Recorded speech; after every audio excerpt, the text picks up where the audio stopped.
여러분 안녕하십니까? 라디오 전망대 이용선입니다.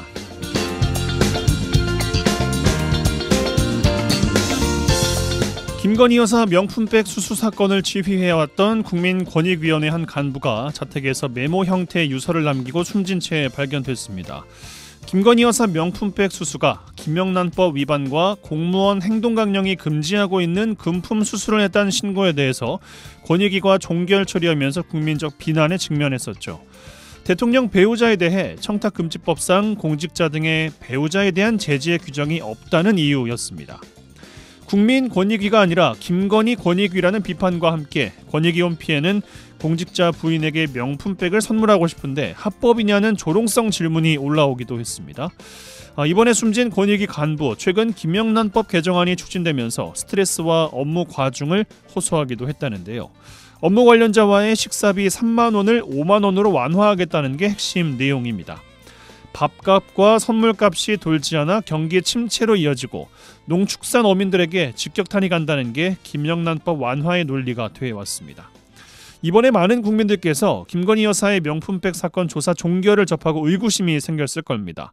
또 경제 논리로 투명한 사회를 위한 법률이 완화되는 걸 보면서 좋지 않은 시그널로 받아들일 가능성도 있습니다. 규제에 예외가 나오고 규제가 헐렁이는 순간 법을 존중하는 태도가 달라지기 때문이죠. 보다 투명한 사회를 만들어서 국민의 권익을 보호해 나가야 할 국민권익위의 한 조직원으로서 참 많은 부담을 안았겠다 싶습니다. 자, 오늘 라디오 전망대가 준비한 소식입니다. 지역 소식들 뉴스 브리핑 통해서 들어보고요. 매주 금요일 코너 민원 해결사 YMCA 토론 이어집니다. 잠시 후에 뵙죠.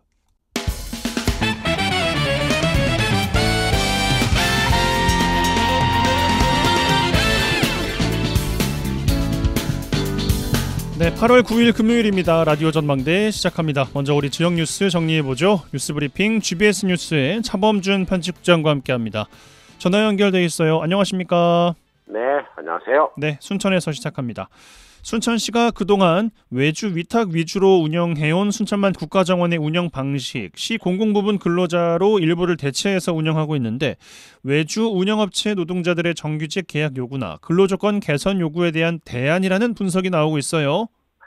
네, 순천시가 최근 순천만 국가정원의 운영 수익금의 정산 내역을 공개했는데요. 순천만 국가정원과 순천만 습지의 리모델링 이후 재개장한 이후에 100일 동안 176만 명의 방문객이 찾았고 110억 원의 수익을 올렸다고 발표했습니다. 순천시는 국가정원과 순천만 습지 입장객 통계 발표를 통해 이번 수익 통계는 위탁 경영 형태가 아니라 시가 직접 주체가 돼 관리 운영하는 이 관광지로서 높은 수익금을 냈다는 점에서 의미가 있다고 밝혔습니다. 순천시는 순천만 국가정원 운영 방식과 관련해 그동안 외주로 위탁 운영을 했던 비용을 줄여 약 51억 원의 예산을 절감하고 여기에 관광지 수입을 더해 재개장 3개월 만에 110억 원의 재원을 확보했고 관광객 방문객 집계 역시 전국 1위를 차지했다는 입장입니다. 순천시는 국가정원 리모델링 재개장 과정에서 그동안 위탁 운영 방식에서 벗어나 시 자체 공공부문 근무자들을 대거 정원으로 배치하고 일부 시설만 기존의 위탁 방식으로 운영하면서 운영비 지출이 크게 줄어든 것으로 분석하고 있습니다. 예, 순천시는 순천만 국가정원과 순천만 습지 관광 수익금을 순천시의 복지정책 예산에 배정하겠다 이런 입장을 밝혔습니다. 최근. 네, 순천시는 최근 순천만 국가정원과 순천만 습지 운영을 통해 얻은 관광 수익금을 가든머니로 규정하고 지역의 여성과 노인, 아동, 장애인 등 취약계층을 비롯해 전 시민을 위해 사용하겠다는 계획을 밝혔습니다. 순천시는 우선 노인 분야 시설 개선 사업에 가든머니를 투입하겠다고 밝혔는데요. 관내 남부복지 간의 협소한 식당의 신축과 더불어 치매 요양시설과 노인복지관이 연계된 순천 북부 노인복지타운 건립을 추진하겠다는 구상입니다. 또한 출산 양육 분야에 첫째야 80만 원, 둘째야 이상부터 100만 원을 지급했던 산후조리비를 저출생 기조가 심화됨에 따라 첫째 아이부터 100만 원씩 지급하기로 했고 관내 돌봄기관 이용하는 아동의 급식비도 올 하반기부터 50%의 혜택을 부여하고 특히 외국인 아동의 보육료를 연령별로 50%를 지원하겠다는 계획입니다.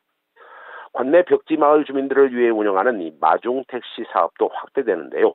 지금까지는 주민 1인당 월 5회까지 이용할 수 있었지만 내년부터는 6차례로 그 혜택을 늘린다는 구상입니다. 네, 정리해보면 위탁 운영 일자리를 줄이고 시 자체 인력을 투입해서 운영 수익금을 늘렸다라는 겁니다. 최근에 순천만 국가정원 노동자들의 해고 복직 투쟁에 대한 대응 차원의 인력 배치다 이런 분석도 있습니다. 네, 지난해 순천만 국제정원 박람회 개최를 앞두고 순천만 국가정원 위탁 운영사에서 근무하던 이 노동자들의 집단 해고로 인해 이 박람회를 앞두고 해고 무효와 복직 투쟁이 진행됐고 특히 박람회 기간 동안에도 이 노동자들의 시위가 계속된 바 있습니다. 지역 일부에서는 순천시가 국제정원 박람회 기간 동안 진행된 국가정원 해고자들의 복직 투쟁으로 국가정원에 대한 이미지 하락과 오랫동안 진행된 근로자들의 해고와 복직 투쟁에 대한 행정기관의 대응으로 이 누적된 피로감과 위탁 운영에 대한 부담을 근본적으로 줄이기 위해 순천시가 위탁 운영 비중을 줄이고 이 자체 공공인력을 배치했다는 분석이 나오고 있습니다. 하지만 순천시의 국가정원 근로자들의 공공인력 배치를 두고 순천시가 위탁 운영 비중을 줄이고 자체 공공인력을 투입하면서 이 정원 운영 서비스의 질이 낮아질 수 있다는 우려와 함께 또 제공된 서비스의 질을 검증해봐야 한다 이런 지적이 나오고 있습니다. 지역 노동계 관계자는 언론을 통해 통상적으로 국가정원 성수기에는 90여 명의 근로자들이 상시적으로 정원 관리 업무를 해왔다는 점을 고려하면 이 순천시가 대체 인력으로 이 국가정원 관리가 충분하다는 설명은 이해하기 어렵다는 반응입니다. 또한 지역 일부에서는 순천시가 국가정원 운영비를 줄이고 운영 수익을 늘려 맞는 이른바 가든머니 예산을 지역 복지 예산에 사용하기 전에 지난해 국제정원 박람회의 사업 예산 등 국가정원의 운영 예산에 대한 투명한 공개도 함께 이루어져야 한다는 지적도 나오고 있습니다. 예, 국가정원 운영 수익이 늘어나는 것은 반가운 일이겠습니다만 그 배경에 국가정원에서 양질의 일자리가 줄어든 점 눈여겨볼 대목인 것 같습니다. 계속해서 말이죠. 자, 광양으로 가겠습니다. 지난 5월 광양시의회 임시회 본회의에 광양시 집행부 간부 공무원들이 단체로 출석하지 않아서 시의회 본회의 연기라는 초유의 사태가 발생한 바 있습니다. 당시에 광양시 집행부와 시의회 간의 갈등설까지 제기된 바가 있었는데 광양시의회 후반기에도 시 집행부 공무원들의 의회 본회의 참석과 관련한 태도가 논란이라고요? 네, 지난 4월 이 광양시의회 본회의에서 광양시 간부 공무원들이 단체로 휴가와 출장을 떠나면서 이 본회의 출석률이 낮자 이 의회 의장이 비난 입장을 내고 본회의를 연기하면서까지 시 집행부에 경고성 입장을 내보낸 바 있습니다. 이 광양시 집행부가 의회에 감정적인 대응을 한 것이 아니냐는 식의 해명 입장을 내면서 이 사태가 진정됐는데요. 당시에는 이 감정적인 대응을 한 것이 아니다는 부분으로 일단 마무리가 됐습니다. 하지만 이 광양시 후반기 의회에서도 시의회에 대한 집행부 간부 공무원들의 본회의 참석 태도가 또다시 논란이 되면서 이 의회와 집행부 간 갈등의 불씨가 되고 있습니다. 지난달 23일과 24일 광양시의회 후반기 첫 임시회 본회의가 개최되었는데요. 이날 본회의에 참석한 일부 간부 공무원들이 시장의 시정 질의 답변 도중에 졸거나 일부 공무원들은 대놓고 잠을 자기까지 한 것으로 알려지고 있습니다. 이 집행부 간부 공무원들의 본회의 참석 태도와 관련해 의회 최대원 의장이 산회를 선언한 후에 이 참석한 간부 공무원들에게 직접 피곤함은 이해하지만 졸음을 참아달라 이런 내용의 이 공식적인 발언까지 나오기도 했습니다. 예. 참 뭐라고 해야 될지 모르겠습니다만 열대야라서 밤잠을 잘 못 주무셨을 수도 있고 광양시 간부 공무원들이 의회 본회의에서 일부러 잠을 청하지는 않았을 거라고 예상합니다. 의회 의장이 회의를 중단하고 졸음을 참아달라고 요청했을 정도라면 답변 분위기가 좋지 않았던 것만은 분명해 보여요. 네, 그렇습니다. 이 광양시의회 본회의장에서 광양시 집행부 간부 공무원들의 태도 논란과 이 본회의 중단 사태가 또다시 발생되자 최근 광양 지역 시민단체인 광양참여연대가 공개적으로 광양시 집행부 간부 공무원들을 대상으로 비난 입장 논평이 나왔습니다. 예. 광양참여연대는 이 광양시 간부 공무원 꿀잠을 청하다라는 제목의 논평을 통해 일부 간부 공무원들이 시정 질의 도중에 이 꿀잠을 자는 등 성의 없는 태도를 보였다 이런 비판 입장을 냈는데요. 광양참여연대는 의회 본회의 시정 질의 과정에서 시장은 충실한 답변을 이어가는데 일부 간부 공무원이 시정 질의 내내 조는 모습과 꿀잠을 청하는 모습이 포착됐다며 시의회 후반기 의장단이 구성되고 첫 번째로 열린 회의에서 이 간부 공무원들의 이 도를 넘는 행태는 시민을 무시하는 처사라며 강도 높은 비난을 쏟아냈습니다. 광양참여연대는 행정 업무의 피곤함, 또 식곤증 등으로 졸리는 현상은 충분히 이해하지만 시작과 동시에 조는 모습과 꿀잠을 청한 것은 책무와 역할을 소홀히 한 것으로 판단된다. 이렇게 비난 논평을 냈습니다. 광양참여연대는 광양시 간부 공무원들이 책무와 역할을 다할 때 권한도 있는 것이고 권한에 대한 충분한 대우를 받기 위해서 앞으로 간부 공무원이 솔선수범해서 이런 일이 두 번 다시는 발생하지 않도록 노력해달라고 촉구했습니다. 이 사실 언론 기자 입장에서 지방의회 본회의장 취재를 하다 보면 회의에 참석한 지자체장과 간부 공무원, 심지어 이 회의 주체인 지방의원들도 이 회의장에서 졸음을 이기지 못하고 힘들어하는 모습을 간혹 흔하게 볼 수 있습니다. 네. 생리 현상이기 때문에 서로가 어느 정도 이해하는 선에서 넘어가는 경우가 일반적인 상황인데요. 이 시민단체 논평에 꿀잠이라는 표현이 등장하고 의장이 회의를 중단하고 이 졸음에 대한 경고까지 했다면 이 정도가 좀 심하지 않았을까 이런 생각은 해봅니다. 알겠습니다. 이 정도로 마무리하죠. 뉴스브리핑 GBS 뉴스의 차범준 편집장과 함께했어요. 고맙습니다. 네, 고맙습니다.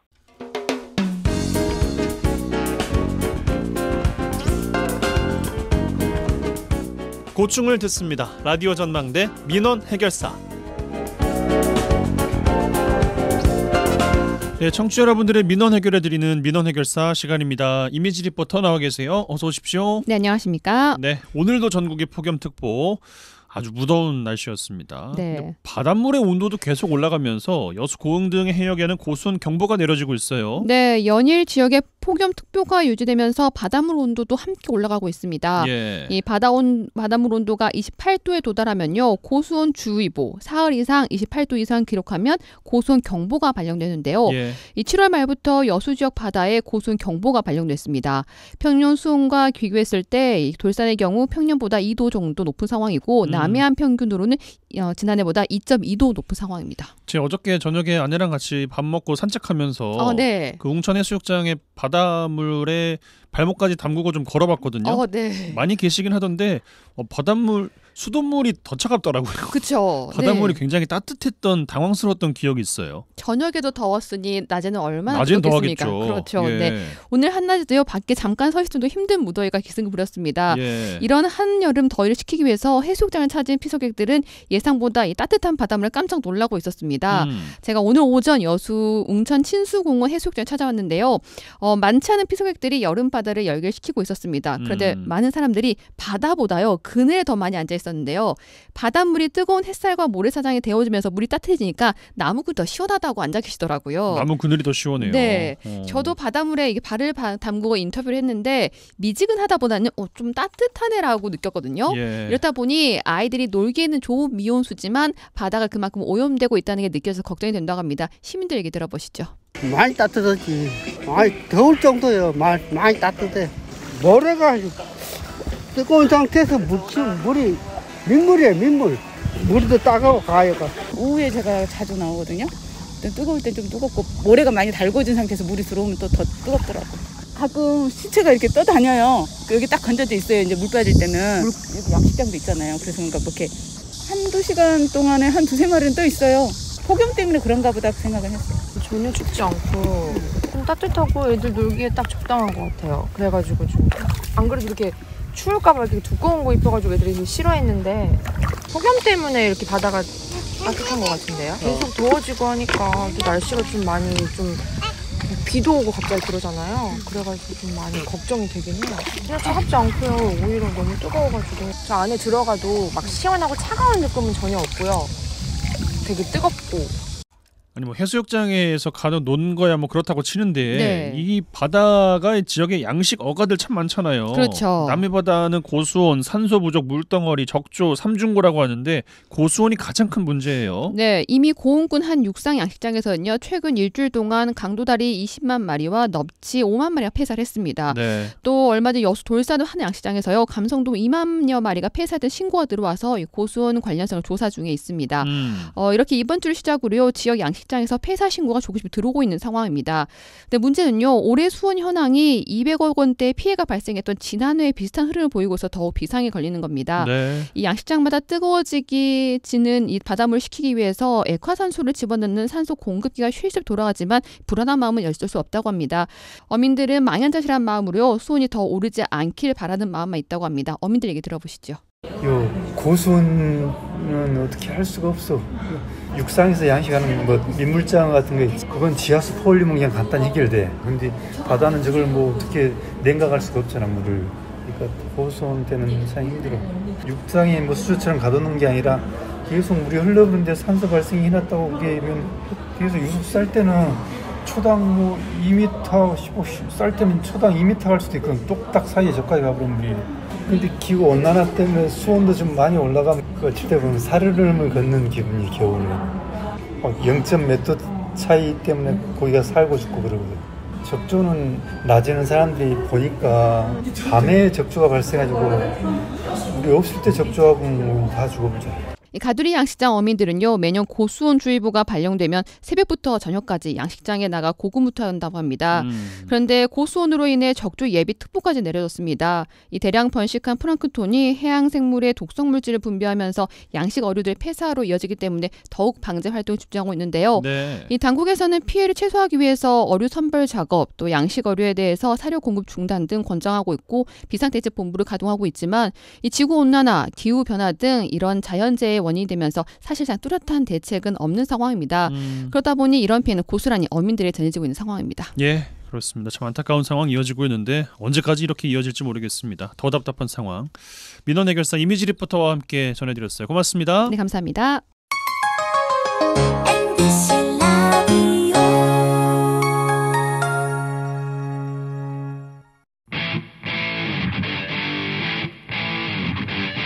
젊고 당찬 시사 생활밀착 뉴스 이용선의 라디오 전망대.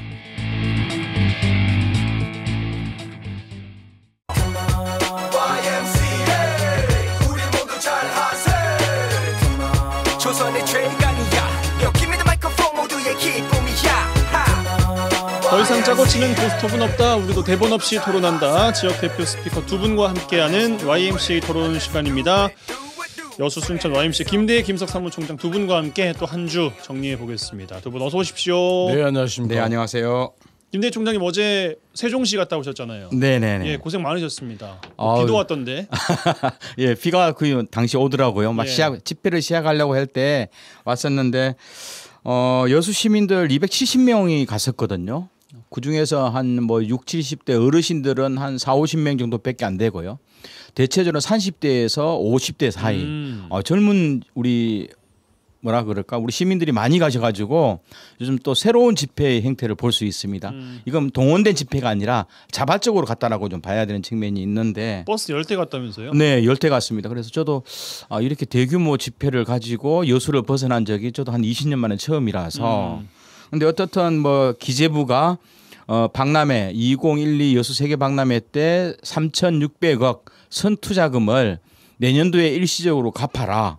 이렇게 일시상환을 하라는 딱 정책을 결정하고 나서 여수 시민들은 이제 멘붕이 온 거죠. 예. 여수 시민들은 박람회라면 자다가도 일어나시는 분들이거든요. 왜냐하면 성공적 개최를 해서 자긍심도 대단할 뿐더러 이게 세계 박람회 이야기는 자기 이야기잖아요. 우리 여수 시민들 이야기라서 자다가도 오시는 분들인데 이제 결국 3,600억 선투자금을 일시상환하라는 소리는 그나마 10년 만에 이 공공개발에 대한 이제 결정이 나서 희망을 가지고 있었는데 이게 다시 또 10년 연기된다고 보면 돼요. 왜냐하면 여수 광양항만공사가 재정이 어려워버리면 박람회장에 재투입하기로 했던 제반적인 그 뭐라 그럴까 공공시설과 또 해양 르네상스와 관련된 경비 자체를 줄일 수밖에 없잖아요. 10년 후에도 된다는 보장도 없겠어요. 네, 그러면은. 맞습니다. 3,600억이면 엄청나게 큰 돈이거든요. 그렇죠. 여수 광양항만공사가 어떻게 보면 감당하기 힘들 정도로 큰 돈이라서 1년 예산이 1,800억이라고 합니다. 네네. 예. 그러다 보면 결국 우리가 보면은 앞으로 공공개발은 불가능하다. 박람회장은 이렇게 보기 때문에 어떻든 뭐 여수 시민들이 안 준다는 게 아니거든요. 이걸 좀 나누어서 주도록 약간의 좀 시간적 빌미를 좀 달라는 거고요. 그런데 아마 기획재정부는 정부 예산이 아예 없으니까요. 여러 감세 정책으로 정부 예산 자체가 없으니까 정부 차원에서도 3,600억이면 큰 돈이니까 일치상환이라 하는데 이건 기재부가 좀 잘못 판단한 거라 봐요. 뭐 국가적 행사, 정부가 직접 주최하고 기획한 행사인데 행사에 들어가는 돈들을 어떻든 지역 자본 가지고 갚으라는 것은 말이 좀 안 되는 측면이 좀 있죠. 근데 못 만나고 오셨으니까 참 뭐 답답한 노릇이긴 한데 예.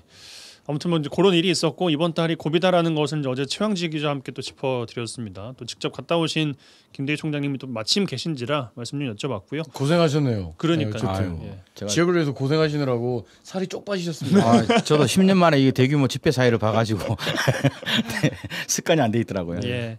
김석 총장님 한 주 어떻게 보내셨어요? 네, 저 김대희 총장님이 저한테 이야기하라고 말씀을 안 하신 것 같은데 8월 5일 날 월요일 날 민주당 내에 여순 특위가 만들었지 않습니까? 예.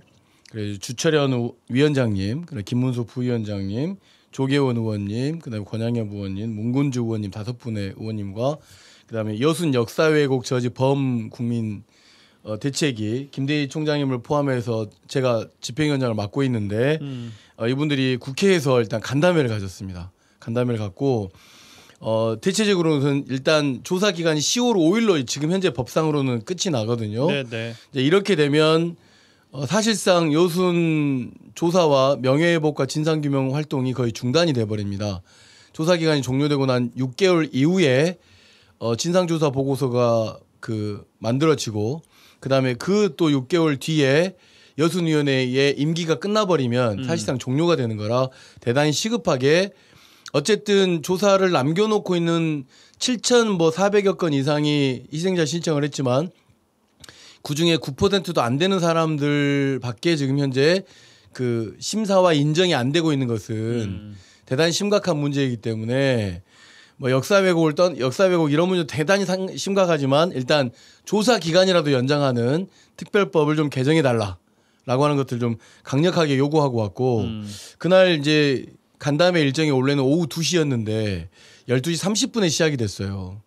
그래서 이제 그 간담회가 끝이 나고 이하경 국회 부의장, 그러니까 순천 YMCA 여수 YMCA 사무총장을 고루 거치셨던 이하경 우리 의원님을 뵙고 오는 길에 거기서도 이 어쨌든 행안위에서 이 조사 기간 연장만이라도 빨리 처리해야 된다라고 하는 공론이 모아졌고 거기에서 갑자기 또 우원식 국회의장을 바로 소개해 주셔가지고 우원식 국회의장한테도 가서도 행안위가 빨리 서둘러야 된다라고 이야기를 했고 그러면 그렇게 해서 해야 될 일이 뭐냐라고 물어서 행안위 간사를 만나야 된다 그래서 바로 그 자리에서 또 바로 전화 통화해서 행안위 간사님을 또 현장에서 이하경 국회 부의장님과 알고 순천 YMC 이사장이었던 박소정 이사장님과 한 10명이서 그냥 국회를 그야말로 이 여순특별법 개정을 위해서 막 전라도 말로 갈고 다녔습니다. 갈고 다녀서 많은 국회의원을 만났고 용해인 국회의원도 만났고 더 갈아야 돼요. 확 갈아야 돼요. 그래서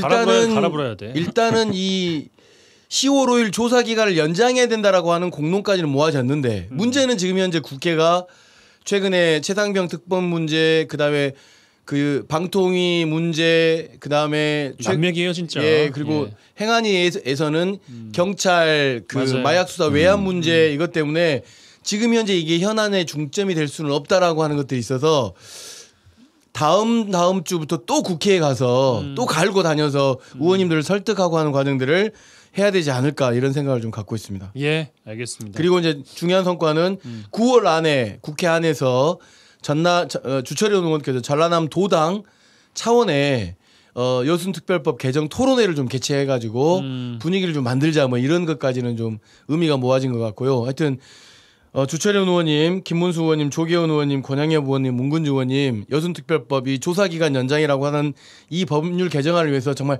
열심히 뛰어주실 것을 간곡하게 부탁드리겠습니다. 네, 알겠습니다. 오늘 8월 안에 박람회장 선투자금 3,600억을 일시 상환하라는 것, 그리고 여순특별법 개정안 요 두 개가 8월 안에 또 아주 시급한 이슈들이라서 두 분의 근황과 함께 또 좀 전해주신 것 같습니다. 여수 MBC에서도 좀 자주 방송해 주시면 고맙겠습니다. 그렇게 하겠습니다. 네. 예, 자 주제로 들어가겠습니다. 폭염 장기간 이어지고 있습니다. 지난 장마철에는 시간당 100mm의 극한 폭우가 내리는 날이 많았습니다. 뭐 소나기도 뭐 100까지 오는 곳이 또 전남 지역에도 있었다고 하니까 참 심각하구나 싶은 생각도 듭니다. 이런 기후 변화로 인한 예측 불가능한 날씨에 대응하기 위해서 정부는 기후 대응댐이라는 걸 개발하겠다 이렇게 밝혔어요. 전남에서는 화순, 순천, 강진 세 곳이 후보지로 결정됐습니다. 환경단체가 반발하고 있다는 점을 좀 주목해보고 생태계 훼손, 농업에 미칠 악영향이 크다는 겁니다.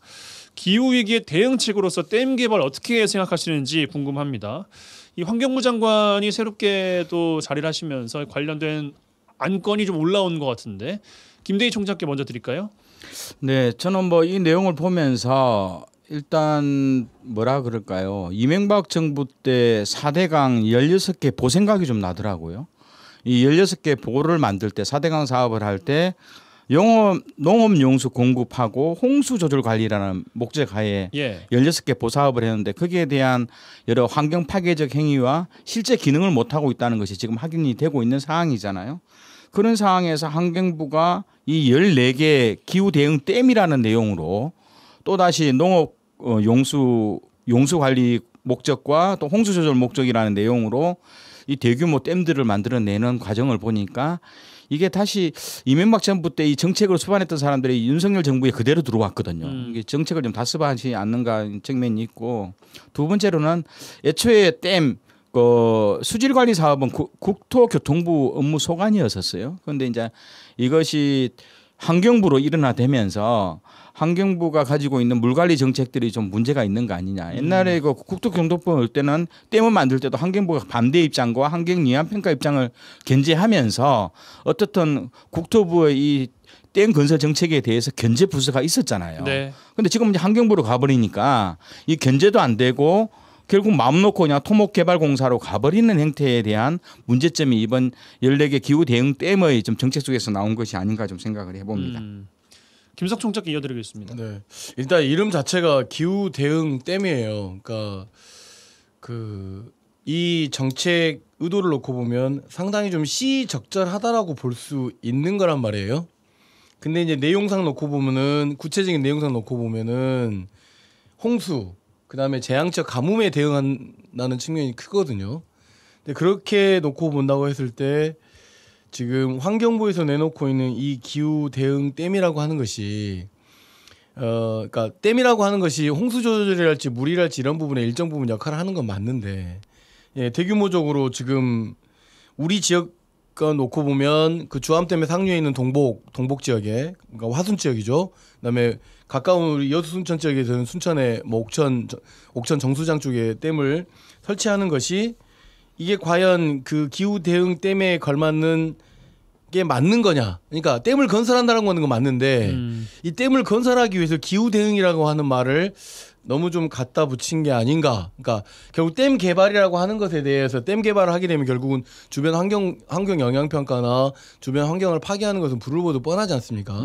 그러나 그럼에도 불구하고 일정 부분의 홍수 조절 문제랄지 가뭄을 대응할 수 있다고 한다면 의미가 있는 것이라고 볼 수 있겠지만 그 최근에 벌어지고 있는 여러 가지 그 기후 변화 과정 중에 홍수는 홍수다 하더라도 재앙적 가뭄 같은 경우는 심지어 댐의 확실한 용수 공급의 시설로서의 적절하냐라고 하는 전문가들의 문제의식이 있거든요. 그래서 이게 지금 댐 개발에 너무 방점을 맞추고 있다라고 하는 것이 좀 드러나고 있는 것 같고, 그다음에 김대희 총장님도 그렇고 저도 그렇고 대단히 이런 문제에 민감한 사람들인데 너무 갑작스러워요, 사실. 너무 갑작스럽고 깜빡이가 없었어요. 예. 그러니까 무슨 이야기냐면 공론 과정이나 일정 부분 좀 예고 있는 가운데서 의견을 묻는다거나 이런 과정들이 전혀 없이 진행되고, 그러다 보니까 화순의 그러니까 조암댐의 상류에 있는 동복댐 건설 관련된 문제는 K워터가, 그다음에 옥천 정수장에 있는 것은 뭐 순천시가 뭐 이렇게 담당하는 한다는 정도밖에 지금 정보를 알고 있지 모르는 가운데서 좀 대단히 좀 난감하다 지금 현재 이 과정에 대해서. 그래서 일단 다만 이 댐을 왜 기후 대응 댐이라고 붙였는가에 대한 궁금증은 계속 생기고 그것에 대한 어떤 질문은 계속 꼬리를 물고 지금 찾아가 볼 생각을 갖고 있습니다. 그런데 이제 제가 보기에는 기후 대응 댐이라길래 이건 제 고민을 좀 해봐야 될 측면이 있어요. 우리가 정확히 4년 전이죠. 2000년 8월 7일이니까 구례 아시잖아요. 섬진강 댐이 결국은 자기 기능을 못해서 거의 구례군 읍내가 2천억 재산 피해가 발생했던 대규모 구례군 대규모 홍수. 2020년. 네, 예. 정확히 8월 7일이거든요. 4년 전인데 이게 뭐냐면 기후변화 시대에 집중호우라는 개념이 기존의 국토부가 100년 동안에 걸쳐서 최대 강우량을 근거로 해서 만든 댐의 역할이 다 무너졌다는 거예요. 그렇습니다. 이게 10년 만에 2배, 3배의 비가 와버리는 게 확인되고 있잖아요. 근데 구례군도 홍수 조절 목적을 가지고 있던 섬진강 댐을 그때 구례군이 이틀에 걸쳐서 380mm가 온 거예요. 그럼 그 댐이 이틀 동안에 380mm 집중호우를 견디지 못하고 수문을 방류해버렸던 거거든요.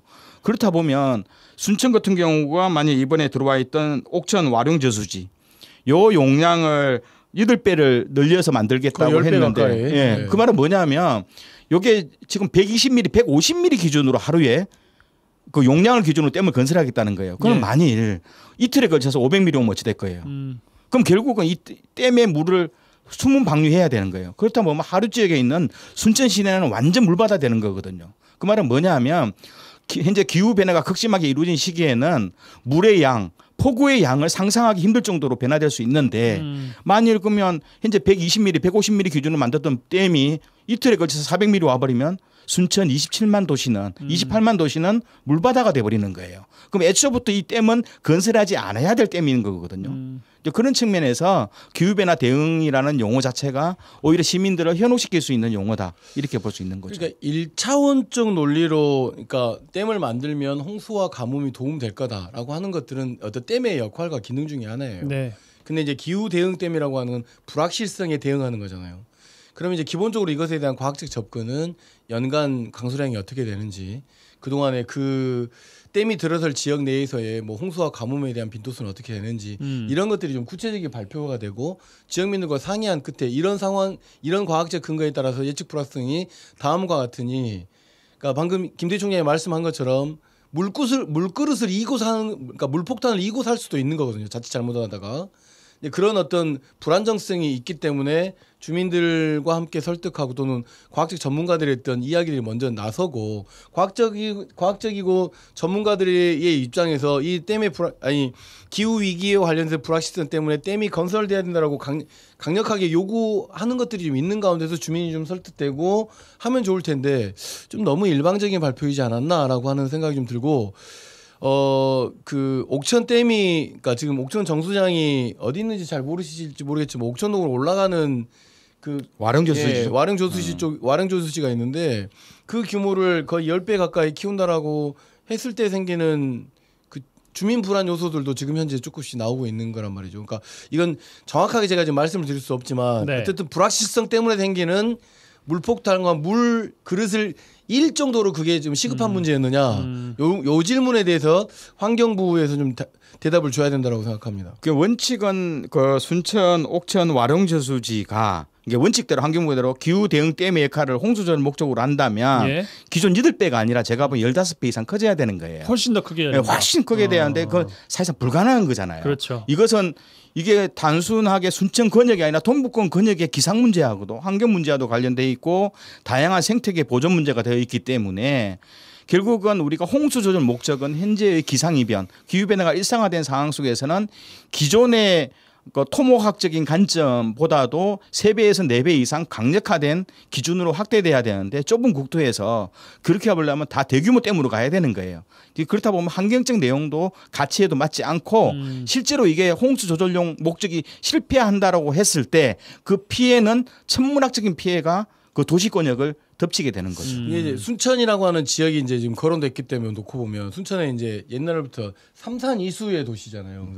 이수, 그러니까 옥천과 동천이 흐르는 곳이고 실제 옥천과 동천이 범람했을 경우에 그러니까 홍수가 생겼을 경우에 이제 도심 지역에 예전에 조국 동지 이제 막강한 피해가 있었던 아주 오래전 이야기입니다. 그러니까 무슨 이야기냐면 옥천과 동천을 통해서 옥천, 동천, 이사천을 통해서 홍수 조절이 가능하게끔 하는 것이 굉장히 오랫동안의 순천시의 치수 정책 중에 하나였죠. 네네. 그것 중에 하나가 이제 정원박람회장 옆에 지금 조성되어 있는 말 그대로 저류지 공원.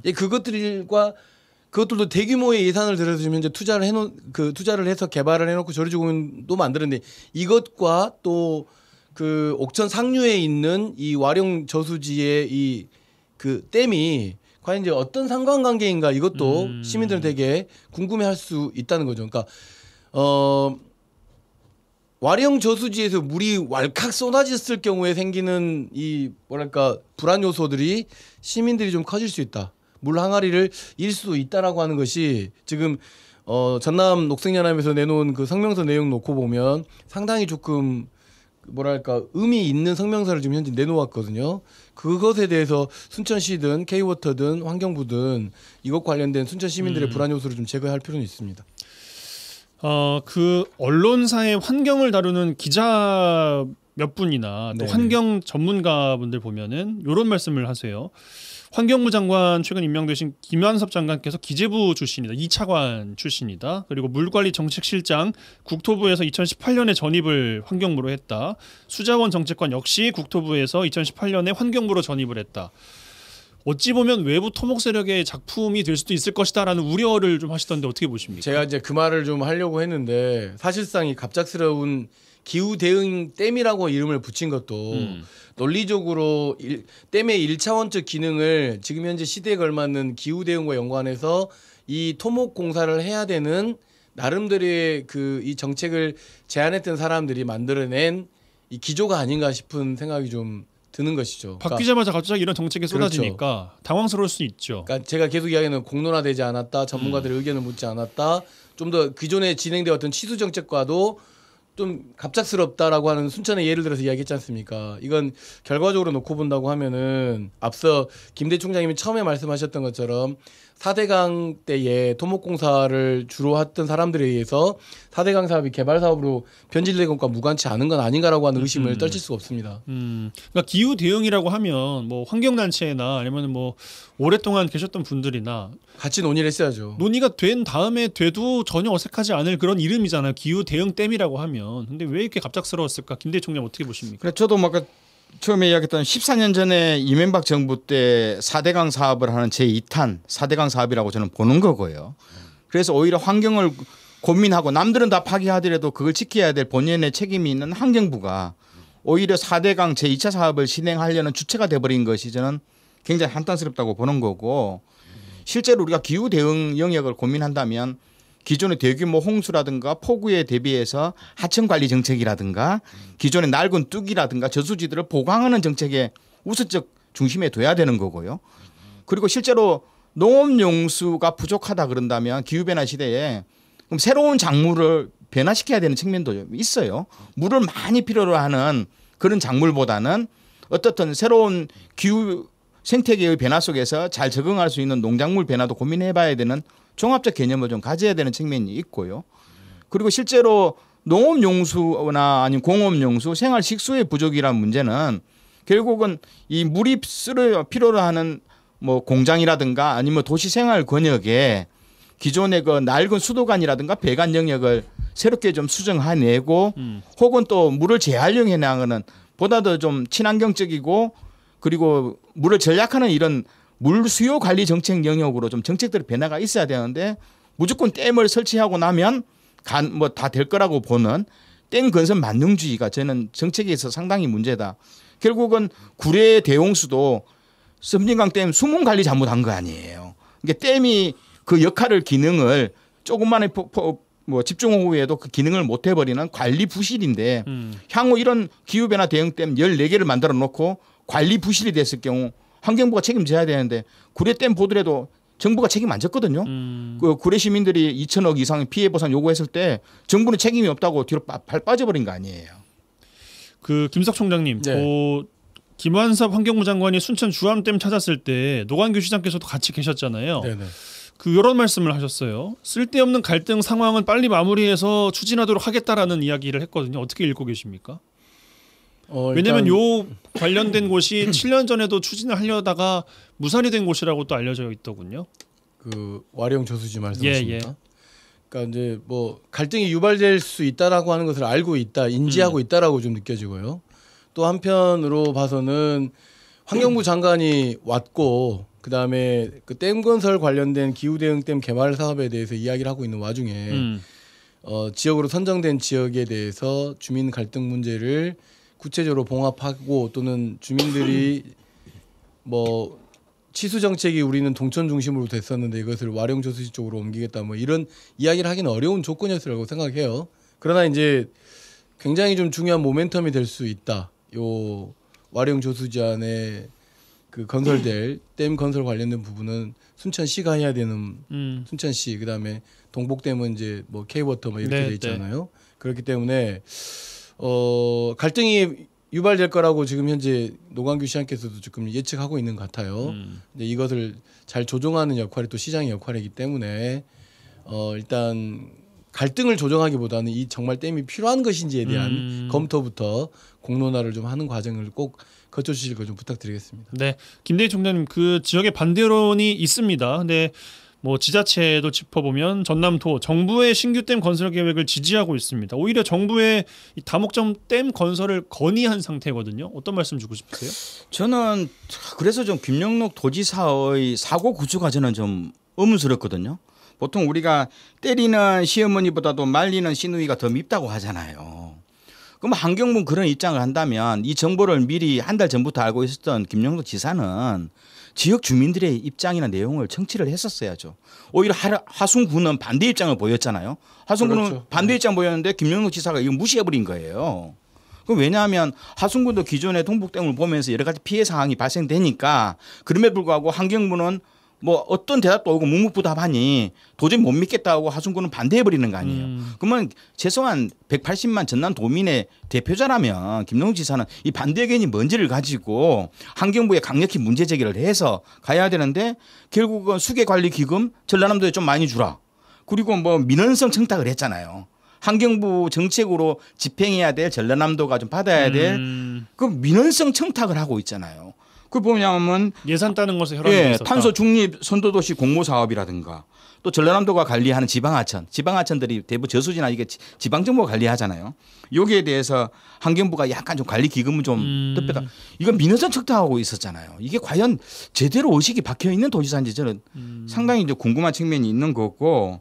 저는 하순 군수도 상당히 많이 고민했을 거다. 어떻든 장관이 오는데 예. 그럼에도 불구하고 하순 군민들의 입장들을 전달한 거 아니에요. 그럼 결국은 순천시장도 그런 입장과 내용을 갔어야 되는 측면이 있거든요. 그러면서 이건 정부 주도로 일방적으로 내려오는 그런 정책이 아니라 좀 더 지역민들이 다양한 토의와 토론을 통해서 어떤 방식을 가져오도록 만들어주는 좀 그런 행태를 오히려 순천시장이나 전라남 도지사가 했었어야 되는데 하지 못한 거에 대해서 저는 굉장히 좀 김영록 지사가 좀 잘못했다라고 좀 봅니다. 김석 총장 말씀 듣고 마무리하겠습니다. 저는 이제 좀 뭐라 해야 될까, 지금 이게 공직자들도 그렇고 이 계획의 자체에 대해서 정보 자체가 사실 지금 현재 없어요. 댐을 해야겠다, 기후대응 댐이다. 그러니까 되게 좀 조심스럽단 말이에요. 구체적인 게 아직 네네. 없습니다. 예. 그러니까 이럴 때는 이제 김대희 총장님께서도 이야기했지만 전라남도에서도 화순군도 순천시도 이 예전에 우리가 주암댐 그 개발할 때도 엄청 반대했었어요, 사실은. 근데 막상 주암댐이 만들어 놓고 난 다음에 광주 전남이 중요한 식수원이 됐고 그다음에 굉장히 중요한 사회적 가치가 있다는 것을 지금 현재 공유하고 있는 거거든요. 근데 이제 댐이라고 하는 것이 기본적으로 1차적으로 그런 역할을 갖고 있어요. 근데 이 댐이 기후 대응 댐이란 말이에요. 그다음에 기존의 각 도 그다음에 시군에서 치수 정책을 하고 있었어요. 근데 이것과 일관되고 있느냐라고 하는 건 좀 의문점이에요. 예. 그러니까 되게 반대하기도 지금 현재 정보가 없고 찬성하기에는 더더군다나 의아한 점이 지금 현재 많은 상태이기 때문에 이것 관련돼서 지역사회에서 또 다른 어떤 갈등의 씨앗이 좀 심게 된 것 같고 그다음에 그와 관련된 정보가 그렇게 많지 않은 가운데서 전문가들과 앞으로 좀 대화를 좀 많이 해봐야겠다는 말씀으로 좀 말씀을 드리는데, 다만 중요한 것은 주민들을 좀 불안하고 그다음에 기후 대응이라고 하지만 불확실성을 과학적으로 표현하는 방식으로 이게 결과물이 댐 건설이다. 여기엔 동의하기는 좀 어려워요. 저는. 그런 측면에서 더 많은 정보와 더 많은 논의와 공론이 좀 필요한 건 사실인 것 같습니다. 예, 알겠습니다. 말씀 주신 대로 관련 주제는 아직 좀 덜 익은 면은 있는데 참 중요한 주제이기도 한지라 오늘 이번 주 마무리하는 주제로 좀 꼽아봤다는 말씀을 드리면서 이번 주 YMCA 토론 마무리하겠습니다. 여수 순천 YMCA 김대희 김석 사무총장 두 분 다음 주에 뵙겠습니다. 고맙습니다. 네, 감사합니다. 감사합니다. Ladies and gentlemen, Mr. Yoon Do-hyun. I'm right here with you, man. 끝없이 이어진 8월 9일 금요일 라디오 전망대 오늘 준비한 소식 여기까지입니다. 오늘도 이번 주도 고생 정말 많으셨습니다. 주말입니다. 덥지만 주말 재충전 잘 하시기 바라겠습니다. 국악행스와 윤도현이 함께한 여행길 들으시고 조금이라도 시원한 마음 가지셨으면 좋겠습니다. 다음 주 월요일에 뵙죠. 이용선이었습니다. Skip to my loo, baby. Let's go.